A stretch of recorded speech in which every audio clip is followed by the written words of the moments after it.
Hello, beautiful people. Today is 30th of May. My name is Sahil, and welcome to Newspaper Analysis. Friends, today we'll see a quote from William Shakespeare, the greatest literary figure. He says, "No legacy is so rich as honesty."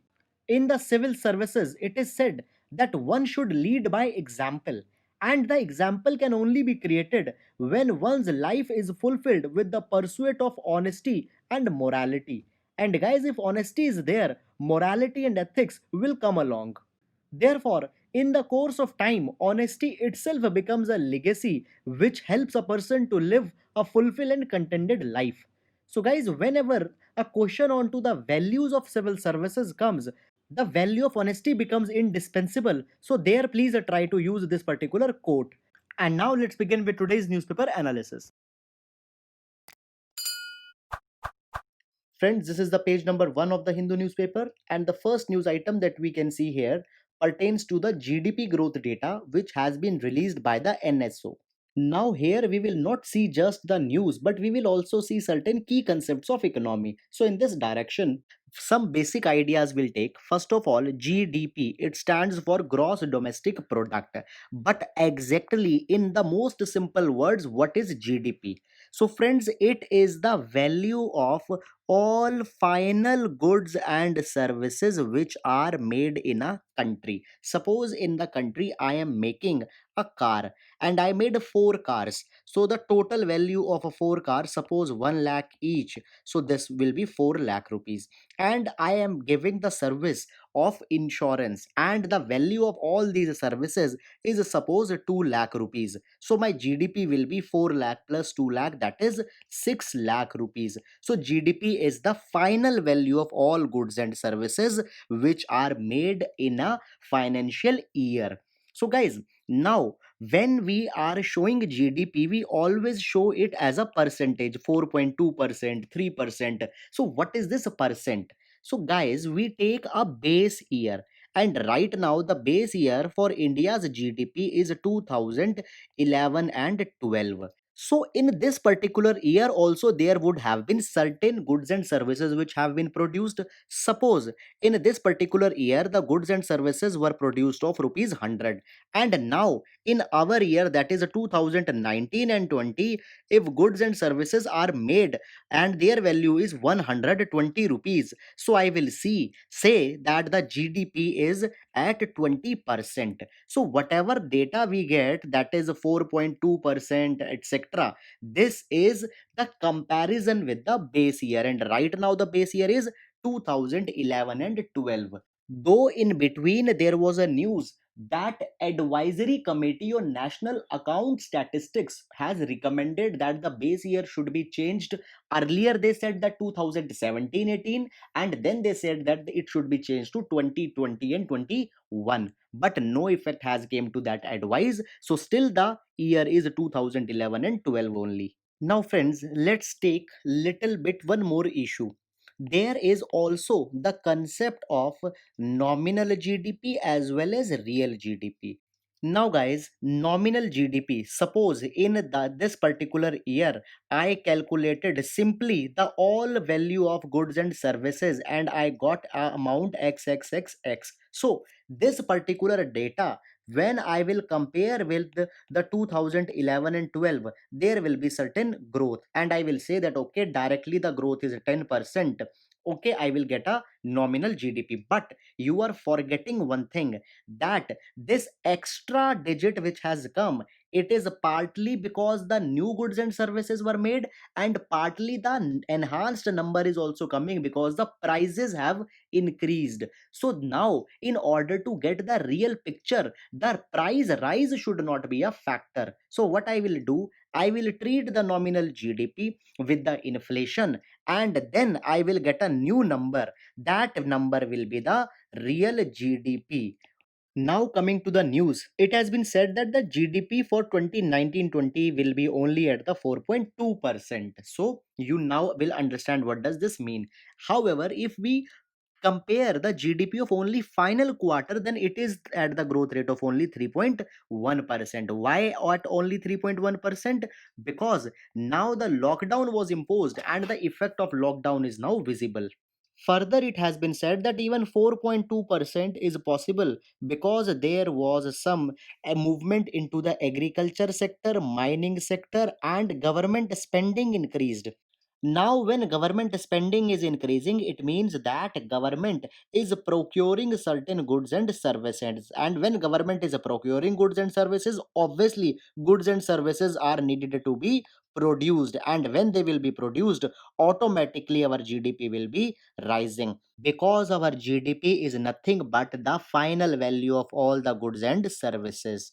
Now, further analyzing it, if there are reasons for some improvement, then there had to be certain reasons for not so good performance of GDP. So, what are those reasons? Now, guys, the reason is because of three particular things. First of all, there was no consumption demand. People were not consuming the goods, they were not demanding the goods, so then there will also be no production. Now, why people are not demanding? Because if you remember, then last year there was the report that unemployment is was at alarmingly high, 45 year of highest unemployment. So how they will consume? Second thing is that investment is slow. Now, guys, if I will not invest, I will not build a house, I will not need cement, steel, all these kind of things. So when the investment is low, GDP will be also low. And the third component is the export sector, because lots of goods and services are made just for the exporting, so then there is a little bit slump. And because the GDP is low, services and goods are not being produced, obviously the taxation will also not be there. And if the tax will not be there, government's fiscal reserves will also go down. So, guys, right now, government's fiscal position is also very much low. Now, after all this, let's talk about the agency which gives the data of GDP. So, the agency is NSO, that is National Statistical Organization. So, friends, earlier there used to be two organizations, that is the CSO and NSSO. Now, CSO used to give the economic data such as data of GDP, IIP, etc. Whereas NSSO conducts the surveys for the health sector and all these kind of things. Now, in 2019, government finally merged the CSO and NSSO under the NSO. So, both the things are now done by the NSO. So now the GDP, which was earlier being given by the CSO, is being now done by the NSO. Now, guys, NSO is under the Ministry of Statistics and Program Implementation, and it is headed by the Secretary of the MOSPI. So, friends, this was all, and now we'll move to the next. Now, friends, here's a news where the core sector has been mentioned as the output has shrunk. Now, we don't need to see what output, but here we will revise the concept of core sector. Now, guys, in our country, we have IIP, that is Index of Industrial Production. Now, this index suggests that what is the situation of industrial sector in India. Therefore, it shows the growth into the different manufacturing and industrial sectors. So, guys, if cumulatively IIP is high, it means that our industrial sector, manufacturing sector is doing good. But if IIP is low, it means that our manufacturing industrial sector is not doing good. Now, see, as I told you that IIP represents different sectors. So, there are certain sectors which are very important. Now, guys, these very important sectors are called as core sector, and there are eight such core sectors which are the most important in IIP. And these eight sectors are petroleum, refinery, electricity, steel, coal, crude oil, natural gas, cement, and fertilizer. And guys, they are into the decreasing order of their weight also. So these eight sectors are the most important in IIP, and these eight cumulatively make more than 40% of entire IIP. So if just we see the growth of the core sector, we can also tell what is the situation of IIP. Now, guys, you know that the lockdown is going on, and so obviously there will be no demand, and therefore there will be no production, and therefore there will be no growth into the core sector. So please remember them into the descending or ascending order of their weight also. Now guys, the question comes that who releases the IIP? So as I told you that all the economic data or the major economic data are released by the CSO. So it is earlier being released by the CSO. However, now as CSO and NSSO are merged under NSO, so the data is released by the NSO. However, according to MOSPI, there is NSO, but under NSO there are still the CSO and NSSO. So guys, still the groundwork is being done by the CSO. So just keep in your mind that if in option NSO is not there or CSO is there, you can mark the CSO, it will be right. So guys, this was all, and now we'll move to the next. Now friends, here's a news where a particular tradition and a festival has been mentioned. Now we'll understand what is the issue here. Now, first of all, there is a temple of Vithoba god into the Pandharpur. Now, guys, Vithoba god is an incarnation of Lord Vishnu. Now, every year into the Pandharpur, into this particular temple, processions come, and these processions have the padukas or the footprints of the deity Vithoba. And in these processions, lakhs of varkaris they participate. Guys, varkaris are the people who are involved into the movement, and it is a kind of a carnival. Now here there are two most revered saints, that is Saint Dhyaneshwar and Saint Tukaram. They are also brought into the palki into this particular temple, and along with them the palkis of other some saints also come, but Dhyaneshwar and Tukaram saint, they are the most important ones. So now the situation is that the palkis of Saint Dhaneshwar, Saint Tukaram, and the palkis carrying the padukas or the footprints of God Vithoba from different parts they come, and the most important procession comes from the Pune. So now we come to the name Pandarpur Wari and the Asadi Wadi. Pandarpur Wadi, it comes from the name of the town Pandarpur. It is also called as Asadi Wadi because this thing takes place into the Asad month of the traditional calendar. So now into this entire thing, lakhs of people participate. But due to ongoing present crisis, now it has been decided that the Padukas will not be carried into the procession. Rather, they will be sent by the road or by air, so that the tradition is maintained but the collection of so many people can be avoided. So guys, this was all. Now we'll move to the next. Now we are into the editorial sections and we'll discuss the first article. Now friends, this article talks about the actions taken by judiciary into the aftermath of migrant crisis. Now, in this particular thing, the major highlight that we will discuss will be the ADM Jabalpur case. Now guys, as the things are proceeding, the Supreme Court right now is taking the suo motu actions onto the plight of migrant workers and is issuing the directions to the center, state, as well as to the railways as how they can ease up the miseries of the migrants. But initially, when the plea was made to the Supreme Court did not paid much attention, and the Supreme Court accepted the center government's views that the crisis is just made up by the fake news and there are no migrants onto the road.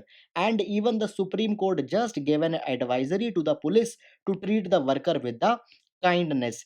And in a totality, the media was also asked that they should promote the version of the center government. So in this particular respect, the memories of the ADM Jabalpur case have now ignited, which was given during the time of emergency. So therefore, today we will discuss what exactly was the ADM Jabalpur case for our GS paper number 2. Now guys, in 1975, you might be knowing that the emergency was imposed by the Indira Gandhi government. And during the time of emergency, the fundamental rights also stay suspended. Now guys, there is one particular article that is 359.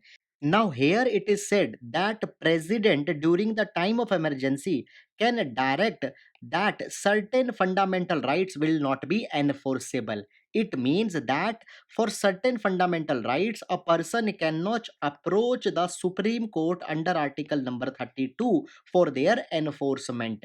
So technically rights are there, but you cannot enforce them. Now, which rights you can't move to the Supreme Court? That thing will be told by the president into the presidential order. So this thing was can happen. Now, in 1975, when the emergency was imposed, certain rights were suspended by the president, and now the people were being arrested by using the provisions of MISA Act, that is Maintenance of Internal Security Act.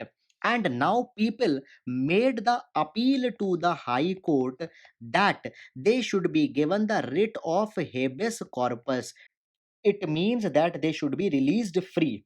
However, as Article 359 has come and certain fundamental rights cannot be given, the question was that you cannot approach the court for the this habeas corpus thing. You can't ask it. Now, one twist comes here. It is said that under Article number 359, we number one can't go to the Supreme Court, but we are anyhow not going to the Supreme Court, we are going to the High Court. Secondly, we are asking the habeas corpus not as a fundamental right but as a normal procedure of law, as a common law. We are asking the habeas corpus. So fundamental rights can be suspended but common law cannot be suspended. In this particular direction, there was Madhya Pradesh High Court, and Madhya Pradesh High Court gave the writ of habeas corpus to a person, Shivkant Shukla. Now, guys, ADM Jabalpur then filed an appeal to the Supreme Court, and he said that how habeas corpus has been given by the High Court when Article 359 has been imposed. So here Supreme Court observed the entire situation and said yes, if Article 359 has been imposed, no respite can be given. You can't ask the habeas corpus neither as a fundamental right, neither as a part of a common law, and it could not be given. Now, friends, this was the case where the judiciary was criticized, and even judiciary accepted this particular thing into 2010, that we made a mistake into the Ramdev Chauhan case. So the ADM Jabalpur case happens to be an unpopular case where the Supreme Court accepted the version of the central government and ignored the plight of the common people. So now it is being said that the same thing might have been done by the Supreme Court into the initial times. So therefore, a comparison of ADM Jabalpur case and the present crisis is being made. So guys, please keep this thing into your mind. So this was all, and now we'll move to the next. Now, friends, this particular article talks about the potential for India and Australia relations. Now, guys, India and Australia have certain commonalities. For example, both have been the colonies of British. Then, both are also the members of a Commonwealth. And thirdly, both have the democratic political structure. Moreover, the relations are even more strengthened by the ties of cricket, rich Indian diaspora into the Australia, and by elevating the bilateral relations to the strategic relations. And particularly into the recent times, the relations have expanded further because so many high level meets have happened into the last 10 years, and even the state visit was made by the Indian Prime Minister in 2014, which received a very warm welcome. Now, guys, apart from these commonalities, there are certain contemporary points also where both India as well as Australia can find a reason to converge. For example, both are straddled with the things which are going into the India Pacific. On one hand, China is pursuing the imperialistic policy. Right now, it can be seen into the LAC, and from traditional point, it has been seen into the South China Sea. Moreover, on other side, the USA is also going into unpredictable kind of a foreign policy. For example, recently sanctions have been sponsored onto large number of states, and seen the stand on WHO, it is kind of unpredictable as what will be the USA's trajectory. And in this context, India and Australia are confused as what should be the strategy. So, therefore, both can shake the hands and can further elevate their bilateral relations. And in this background, the Prime Minister of India as well as Australia will now be holding a virtual meet also, which holds the great potential for both the countries. And as an outcome of this summit, it is also expected that both the countries will also sign the mutual logistic support agreement. Now, this particular agreement will ease the defense cooperation between both the countries, and then they will also be able to conduct the large scale joint military as well as naval exercises. And even right now, the OS index is being practiced between both the countries, which is a joint naval exercise. And as we are talking about the military agreements, guys, the Australia also participates with India into the Quad, which is the grouping of four countries, that is Japan, USA, India, and Australia. And this particularly deters the China also, and China is very much apprehensive. Moreover, apart from the Quad, India is also making an attempt to admit the Australia into the Malabar exercise, which is a naval exercise between three countries, that is USA, India, and Japan. So guys, here India is also bidding the entry of Australia. So these are the areas for the defense cooperation. But all these things should not give an impression that India and Australia are only linked with the relations of defense, but there are various other regions also where both the countries are cooperating and can even extend the relation on those particular lines. For example, number one, Pandemic Control Action Plan. Australia has relatively efficiently controlled the present crisis, and in this particular direction, roadmap to recovery was prepared, and even a vaccine is also being prepared by the Commonwealth Scientific and Industrial Research Organization, and on this particular front, cooperation can be made. Now, apart from the pandemic control, there are certain economic fronts also where the both country can coordinate in this direction. First of all, comprehensive economic cooperation agreement is being negotiated between both the countries, which will substantially pave the scope of economic cooperation. Secondly, there have been certain novel initiatives also. For example, the Australian businessman has suggested DTC CPG. Now, this particular initiative holds the promise to restore the global supply chain. Now, as the supply chain has broken, it is being suggested that direct to consumer packaged goods should be delivered. Now, from the factory, they will directly be given to the households so that the impact of broken supply chains cannot be felt. And after this particular thing, there is also potential onto the educational lines. Now, friends, India is promoting the virtual education or the online education due to the norms of social distancing. Now, Australian universities have a much competitive edge into this mode of learning as well as teaching. So, therefore, again, the kind of cooperation can be made here. Now, friends, these all are the synergies, and if they are reaped properly, then Australia and India can make a new history of shared relations into the India Pacific and can provide an alternative to the hegemony of China. So, guys, this was all about this particular issue, and now we'll move to the next. Now, guys, here's the news where the Rozgar Setu scheme has been launched for the skilled workers into the state of Madhya Pradesh. Now, this particular thing could be used as an example in our GS paper number 2 as well as GS paper number 3. Now, guys, what has happened? The Madhya Pradesh government has said that a kind of a database will be made, and in this database, the records of the skills of the people will be placed. And now, on the basis of the skill, these people will be contacted to the factories and all the places where there is their requirement, and in such a way all the skilled people who are returning back to the state, they will be re-employed. So Rozgar Setu is a scheme for the re-employment of people by utilizing their existing skill set. Now, Madhya Pradesh became the first government to do so, and this kind of thing was being suggested from so long that some kind of a repository of the skill mapping of people should be there, and now the thing has been done. Moreover, Swamitwa Yojana has also been mentioned, which is a scheme of the central government, and this particular thing is aimed to solve the land disputes into the rural areas. Now, here by using the technology such as drones, the lands will be mapped, and on the basis of title deeds, the disputes between the rural people will be solved. And now the rural population in Madhya Pradesh is getting benefit because of this particular scheme. So guys, please remember two things as a passing reference. You can use it as in your exam. Now friends, here's a small news where the GMR Energies have been told to stop the dredging process in Kakinada.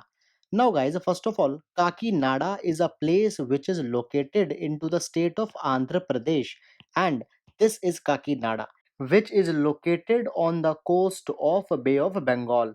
Now guys, here are Kumbh Abhishekam mud flats where the construction activity is being undertaken by the GMR as it is building the infrastructure for energy production. Now guys, the mud flats are the tidal flats or the plains which are very much important for the migratory birds, and here the dredging is being taken by the GMR. Now guys, dredging is a process where the excavation is carried into the river or to some kind of mud flat or into some kind of river topology in order to give shape or any other kind of thing. But due to this dredging, there happens to be a large number of ecological problem, and due to this particular thing, there is a destruction of the habitats of various birds such as great knots and Indian skimmers.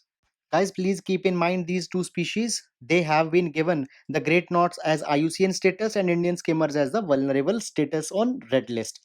So here a warning has been given by the forest department. So guys, please remember certain locations as well as this species for the exam point of view. Now friends, this was all about the relevant news items for today. I hope you're liking it. Thank you so much.